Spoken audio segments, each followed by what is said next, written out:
Hello everyone and welcome to SplitSecond. My name is Sequeira and I'll be taking you through today's match. Before starting, we at SplitSecond want to thank everyone for your constant support and suggestions on all social media. You can continue to support us by sharing and liking this video, subscribing if you haven't yet, or by becoming a patron. We'd also like to remind you guys to try and support your local game stores by buying MTG products there. Help keep your store alive. Finally, while the current global situation continues, we will be providing everyone with high-quality digital gameplay rather than paper magic. To celebrate reaching 4,000 subscribers, we will be randomly giving away a Watchtower 100. To win, all you have to do is pledge as a patron of any tier until the end of July. This box was graciously sponsored by our awesome LGS, Ariana Porto.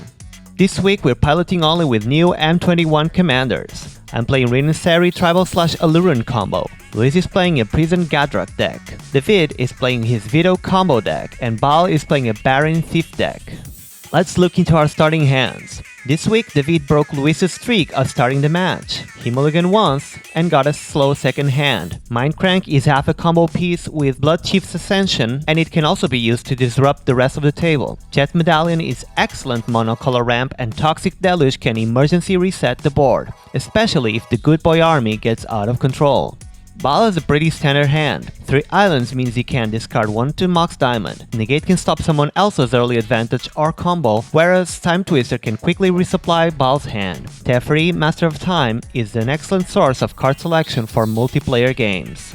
I mulligan once, keeping a pretty nice second hand. Taiga and Marsh Floods can cover my 3 colors. Birds of Paradise ramps me up immediately into a potential turn 2 Domri Anarch of Bolas, which seems good versus Luís' Wrathfield deck. Pack Leader is a good lord, and White Mane Lion is a combo piece and a cool way to just spawn dog tokens willy-nilly. Armageddon can be used to help close the game once I'm ahead. Luís' hand is also pretty nice. He has 2 Snow Mountains and Ramp from Metalworker and Grim Monolith. This could mean a turn 3 Chandra Torch of Defiance to further ramp him, control the board, or give Luís some card draw. Goblin Crater Maker is excellent interaction, and Trinisphere is a great stacks card.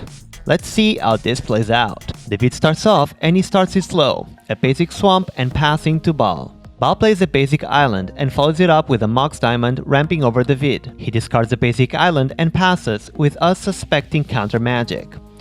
I draw and play Savannah, tapping it to cast my Birds of Paradise, also ramping. Then I end my turn. Luís plays it like David, a Snow Mountain and passing. David plays a Swamp and then goes for a Jet Medallion. Baal thinks for a bit and eventually decides to mana drain it, since he is thinking about wheeling really soon or casting the Teferi. David complains but otherwise passes the turn. Baal draws a Verity Circle and decides to tax my Birds of Paradise over the original plan to play Teferi, regretting it later. He has the mana drain mana, plays an island and casts the Verity Circle before passing fully open again. On my turn, I play a Taiga and cast Collector Roof, not looking to give Baal cards. Then I pass. Despite my oof, Luís chooses to play a basic mountain and cast a Grim Monolith. Baal negates it, planning to Time Twister on his next turn. No magic for anyone. Luís passes the turn unhappy. David sees Baal tapped out, so he chooses to play a basic swamp and cast Mindcrank. We wonder if he has Blood Chief Ascension or something like Sir Conrad in his deck. He passes to Baal, just happy to have seen a spell resolve. Baal starts his turn by playing an island and then casting a Time Twister. It resolves and we all get a new hand for free. Baal has nothing else to play, so he passes. On my turn, I play a Spire Garden and look to make the most of this wheel. I cast a Trace of Abundance onto the Spire Garden and then tap it for green and white. With green, I cast an Avacyn's Pilgrim, while the white is used to cast a Deafening Silence, so that the other players can't use the wheel in their favor. I go to combat and attack David, since he uses life more than the rest of us. With that, I pass this turn. Luís' turn is still slow, possibly because of the disruption that has taken place so far. He plays a Snow Mountain and casts his commander, Gadrak, before passing. David doesn't miss the land drop with another swamp. Then, he looks at Baal and casts a Jet Medallion that Baal countered on turn 2. He follows it up with Reassembling Skeleton, making us further wonder what direction his deck has taken. He then lets Baal get to business. Baal thinks for a bit, but his turn is just playing a Nykthos before passing, fully untapped. Hell hath no fury like potential counterspells aimed at the rest of the table. On my turn, I play an Arid Mesa. I then choose to cast my commander, not wanting to waste Rin and Seri tribal triggers from other cards in my hand. Because he's the only one without blockers, I attack Baal with my Collector Oof, and he responds by flashing in Advancer Shaper Savant. He bounces my Oof, freeing the table's artifacts. I end my turn by cracking the fetch for a basic plains before passing to Luís. Luís plays a Snow Mountain. We half expected Pyroclasm, but instead he plays and cracks a Mind Stone, complaining about my Deafening Silence. But hey, it's symmetrical hate, right? With that, he passes to David. David gets to his turn by playing a Death Greeter followed by a Carrion Feeder. This shows us some of his ideas for Vito besides the exquisite bloodlines. He gets to the end of his turn and Baal commits the atrocity of casting Rapid Hybridization on my best boy commander duo. I get a 3/3 Frog Lizard for the trouble. Baal gets to his turn playing an Ancient Doom.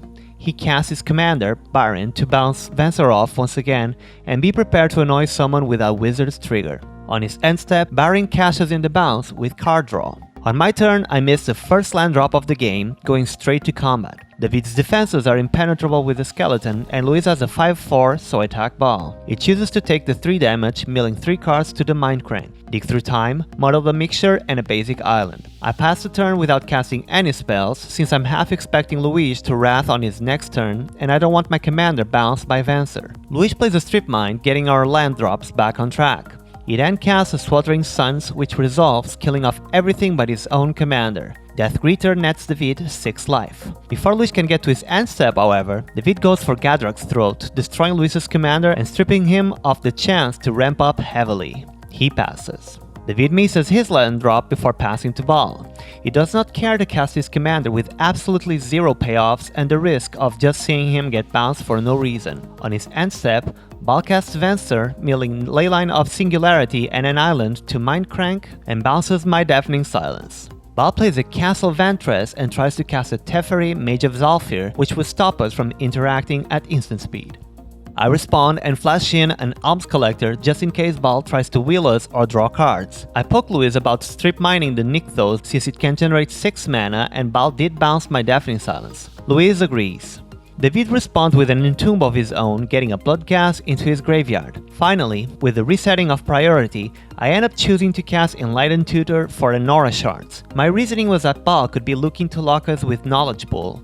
After all, he would have 6 mana with Nykthos, and he could use Advancer to keep our commanders at bay. Baal was planning on a Windfall with extra mana, but after my cat hit the table, he went on attacking Luís. Luís mills a Blast Zone, which he wanted to draw and deal with my Deafening Silence, and a Tome of Legends. With that, Baal passes to me. I start my turn by casting the Aura Shards. Thinking for a bit, I follow it up with a Chrome Mox exiling a Cat Lord, King of the Pride. I cast a Collector Roof and destroy David's Jet Medallion and close the turn by recasting Deafening Silence. Luís uses his turn to cleanse our boards once again, this time with a Chain Reaction. It's unfortunate that he couldn't bank any Wrath with his commander, however. David gets himself a Cabal Stronghold, triggering the Bloodghast. He uses the Stronghold to generate 4 black mana, casting a Yawgmoth, Card Advantage Engine and Sack Outlet, and a Murderer of Good Boy tokens. He then lets Baal get to his turn. Baal's turn is tricky. He transmutes Tolaria West for a Mystic Sanctuary. Then, Baal plays a Sanctuary, targeting his Time Twister. In response, Baal taps his other mana sources, losing 2 life and milling 2 cards to Mind Crank, Polluted Delta and Palinchron. He then lets the Sanctuary trigger resolve and uses the mana to tap Yawgmoth and draw the wheel with Verity's Circle. Expertly done. With that, he passes to me. My turn is very simple. I play a basic Forest. Then, I recast my commander, triggering Aura Shards and destroying Baal's Mox Diamond to try to shorten his mana options, and if he twisters, I don't want Mind Crank back into David's library. I pass to Luís. Luís gets to his turn and dons the Martyr hat, casting a Chandra Torch of Defiance to kill David's Yawgmoth. Yawgmoth might have protection from humans, but Chandra doesn't care. In response, David sacrifices his Bloodghast, losing 1 life and putting a -1/-1 counter on my poor commander duo, and drawing a card. With that, Yawgmoth is taken out. The game is looking pretty grindy so far. Luís passes. David plays a basic Swamp. He might be flooded, but at least he's getting his Bloodghast back. He casts his commander, looking for ways to start and chip at life totals, because no one is finding a way to combo out. With that, he ends his turn. Baal is also flooded and not finding a way to progress with his game plan. He plays a basic island. Luís convinces him that refueling me and David with Time Twister might not be a good plan, and Baal agrees to withhold one turn while looking to smoothen his draws with Castle Ventress. I'm also starting to flood rather than getting some nice commander triggers. I play a Yavimaya Hollow to protect my good duo and attack the Chandra so that Luís doesn't start going crazy. With that, I pass. Luís plays a Mishra's Workshop. He tries to use it to cast Torpor Orb and shut down my Aura Shards. However, because Baal's deck is very ETB heavy, the spell gets negated. Luís casts a Goblin Welder, which he could try and use to sneak that Torpor Orb back in. He passes back to David. David moves to combat on his turn, attacking Baal with Bloodcast and Luís with his commander. He activates Vito with Cabal Stronghold, giving his creatures lifelink. Luís and Baal lose life, milling cards to Mindcrank. As a man of equal opportunity, David chooses me to eat the Vito lifegain trigger and I mill 3. David plays a basic swamp. On David's end step, Baal loses 2 more life and mills 2 more cards to activate Castle Ventress. He scries twice to the bottom. Unable to find any good cards, Baal drops yet another island and casts the Time Twister for the second time this game, and we all get fresher hands. He passes to me, once again with some mana open, intimidating me. On my turn, I decide to misplay by getting an untapped Temple Garden onto the battlefield, losing 2 life to the Mindcrank and milling a combo piece and a tutor for the other half. White Mane Lion and Enlightened Tutor. I act the fool, casting Birds of Paradise, triggering the shards and killing the Mindcrank at long last. Then, I cast an Abzan Beastmaster, finally triggering my commander for a cat token. The cat enters the battlefield, taking out Baal's Verity Circle. I go for my turn's non-creature spell, a Rest in Peace. This way, Luís has less motives to wrath the board for value, and I also hurt David's chances of graveyard shenanigans. My combo piece does get exiled, but I have redundancy anyway. With that, I pass. Luís tells me that my hate is really making it hard for him to play Magic. He puts a Snow Mountain in play and casts his commander. On the 10th turn cycle, David is playing another swamp and fitting his fortress. He generates a total of 7 black mana with it, plus 1 more from a basic swamp, and casts a Midnight Reaper before activating Vito and attacking Baal for 3. He also sends Vito's trigger to me. On his second main phase, David casts an Elixir of Immortality, ending his turn. Baal loses 2 more life to try and get better draws with Castle Ventress. He scries 1 to the top. Baal plays a Riptide Laboratory as the land for turn. He casts an extra Mystic Remora because of tapping a Mystic Sanctuary for it. Baal moves to his end step and I use Rin and Seri to take out David's Midnight Reaper, which gets exiled by the Rest in Peace immediately.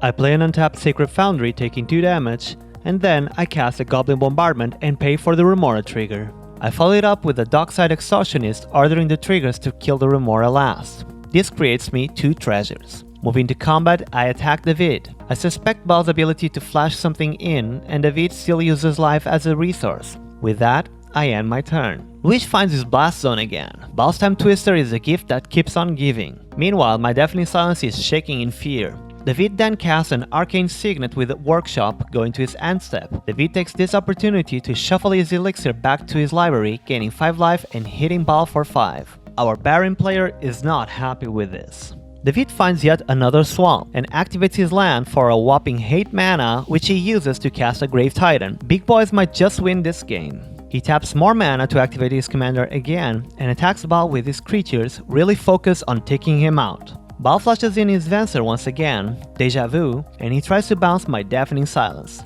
Luís, not at all interested in having me recast that enchantment again, activates Blast Zone to destroy all permanents with CMC equal 1. Because I see Baal's Riptide Lab and a Venser, and I don't like that plan, I sacrificed my Birds of Paradise with Goblin Bombardment to ping Venser for 1. The birds were going to die to the Blast Zone trigger anyway. Baal blocks the biggest creature, the Bloodghast, and tries to bounce his Venser with the Laboratory. In response, I sacrifice the Extortionist and ping Venser once again. Baal loses 1 life and David uses the Vito trigger to ping Luís and send him a message. Then, he ends the turn. On his turn, Baal draws a Strip Mine and immediately uses it to destroy my Yavimaya Hollow, figuring David's Stronghold didn't have a lot more to give. I respond by regenerating Rin and Seri. Baal then casts a Narset Parter of Veils, activating her and fighting his hybridization once again. He goes to his end step, and I sacrifice my treasures to activate my commander and take out the Bloodghast once and for all. On my turn, I draw a good boy, Selfless Savior. I cast it, triggering Rin and Seri for another cat token, which is used to remove Luís's Arcane Signet. Baal ponders a bit, but he decides my commander isn't worth the hybridization over the Grave Titan. I then move towards playing the best lord in my library, Thorn. This takes out David's zombie tokens and sets the tone for the game. I go to combat and attack Luís with my commander and Baal's Narset with 2 creatures just in case he has a flash or decides to protect her with hybridization. At this point, Luís decides to basically tell Baal that he has a deflecting sword at hand, which could be used to stop me from making Thorn invincible. However, I noticed that Luís only has 2 mountains, and so does Baal, which means I could sacrifice enough creatures to kill Luís's commander and prevent the SWAT from being cast for free. This makes it so that the damage resolves. I pass my turn, satisfied with this board lead. Luís plays a tapped Boseiju. He then mentions the hybridization again. However, I tell Baal it's not a smart plan right now. If he does that, David just gets to deal at least 7 damage to Baal plus another potential 7 from lifelink. He can just wait until his own turn instead. Baal agrees and Luís simply passes the turn.